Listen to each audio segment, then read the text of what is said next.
so it will ruin an aluminum finish. Cut up the wiring harness inside the car in the dash.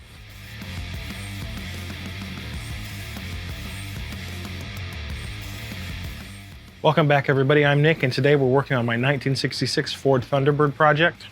I've had this car for a couple months now, and unfortunately I haven't gotten a lot done on it. I was prepping my Caprice Big Orca for LS Fest, and I have a lot of stuff I still need to do to that car actually, but I have been pretty much daily driving it. It's great, so it's time to turn my attention to this for the moment and get this thing moving so I can figure out what I'm doing with it.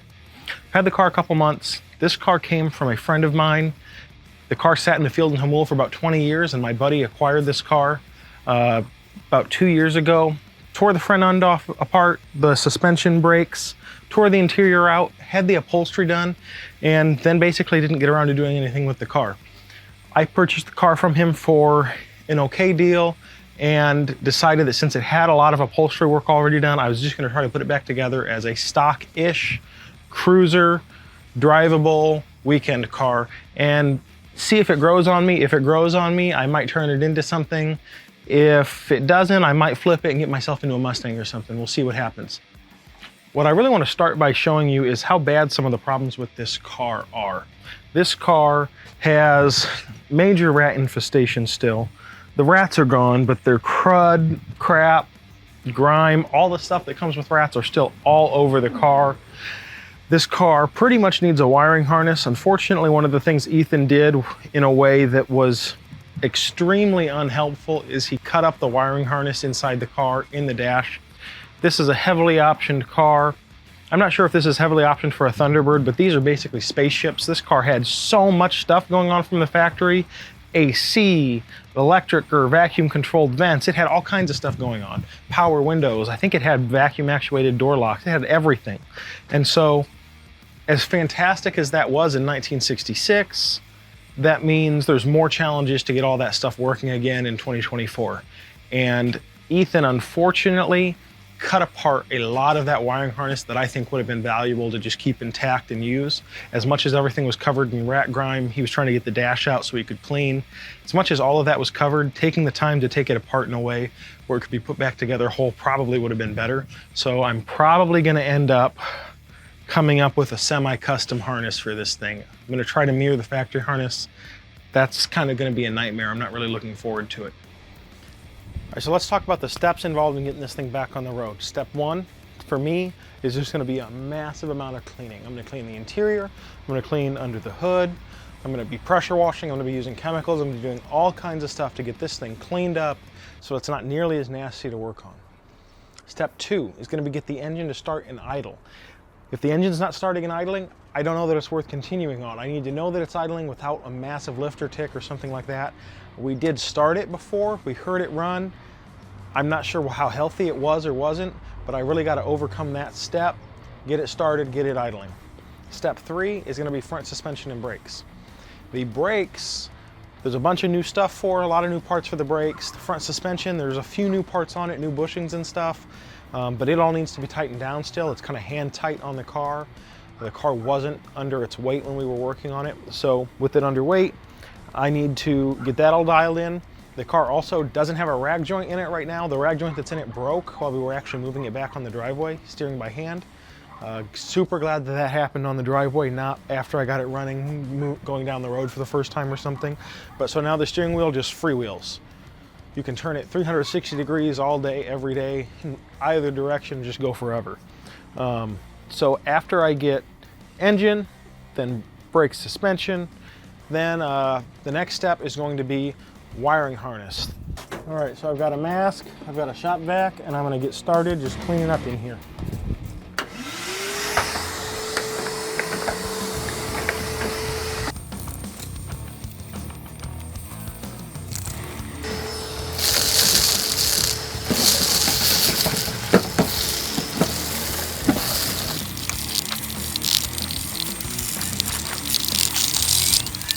All right, so for the moment, I'm gonna consider myself done in the engine bay.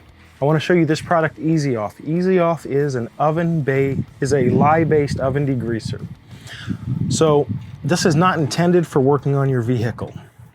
However, I have found, and a lot of other people on the internet have found Easy Off to be an excellent degreaser. It degreases all kinds of automotive fluids, breaks them down really nicely. It's got a lot of lye in it, so you want to make sure you wear skin protection, eye protection, wear a mask, everything. You don't want to breathe this stuff in. It will eat your lungs, it will eat your skin, it will make you blind. But this is some really good stuff in terms of using it. The only thing I want to caution you is if you use it on aluminum, it makes aluminum this darker, dull color, so it will ruin an aluminum finish. For cast iron steel parts, I haven't noticed that it does too much to the finish. If something is painted, this will eventually eat the paint, but it seems to eat oils and greases and grime faster than that. I've never used it on anything with so much rat crap before. So there's like caked on rat crap that's really, really nasty in addition to all the regular oils and stuff on this engine. So I'm just gonna see how this does. I'm gonna let it sit for about 15 minutes. I've got a coat already on the engine. My only complaint with this product is that the spray pattern sucks, like a lot. Make sure you use protection when you're spraying a lot of this. Use it at your own risk, but let's see how it does. So with the pressure washer set up, I'm gonna get started on this.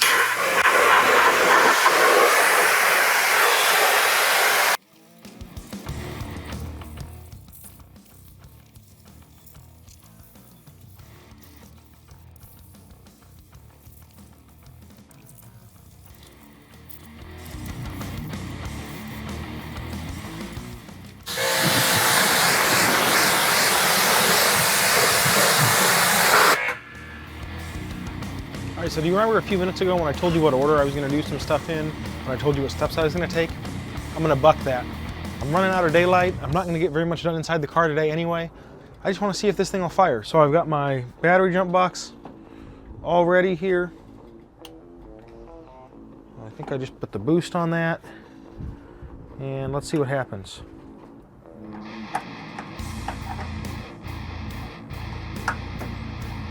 Nothing apparently. Turns out I don't know how a Ford starter solenoid works, but check this out.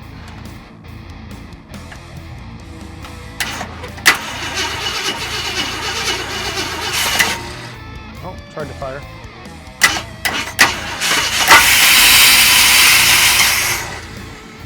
Okay.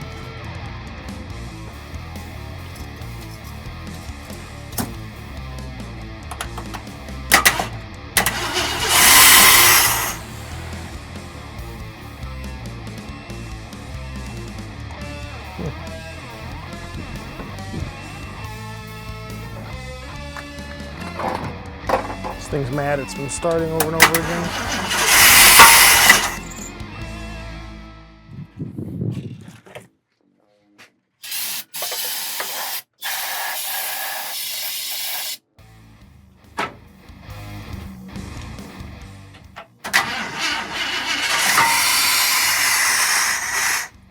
Tried to run.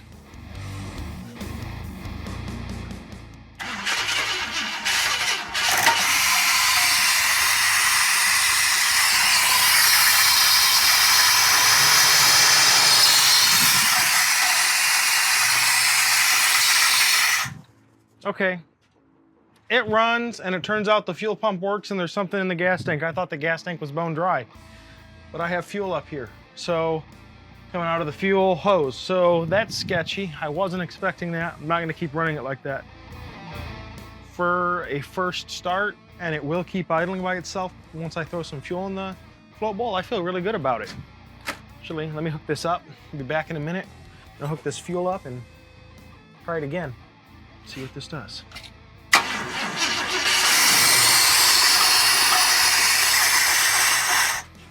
Okay.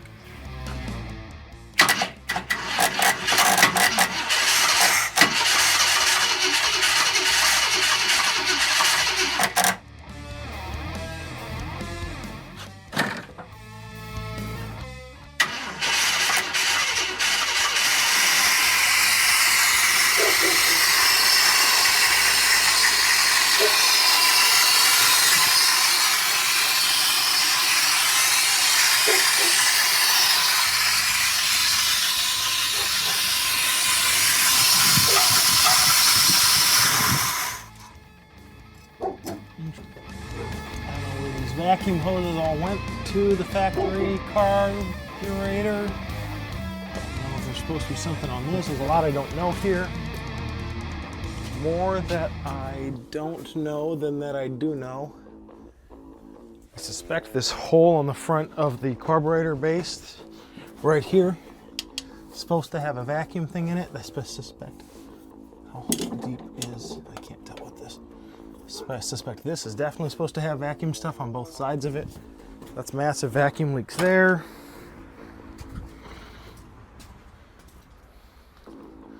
But it's pretty awesome actually for what it is. Let's see.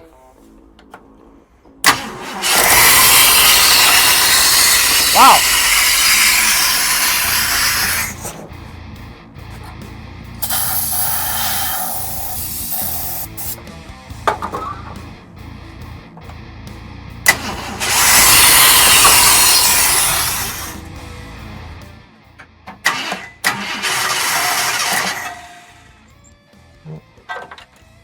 We don't need that in the fan.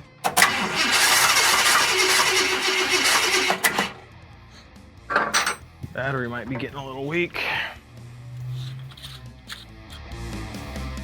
The needle and seat on this might be stuck.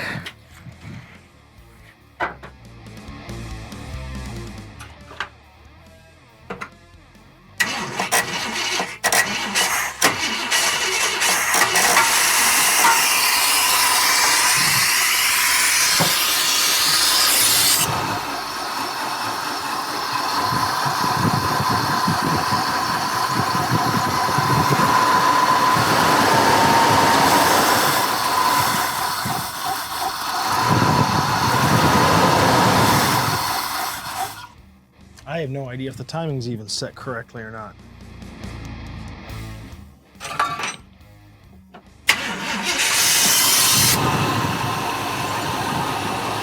That's running.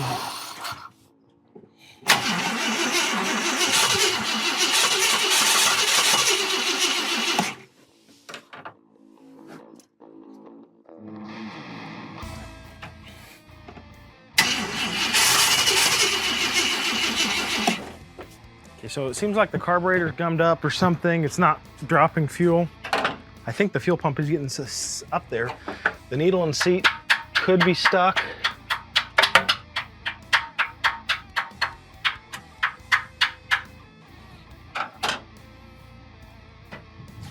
I'm running out of extra fuel to put in it.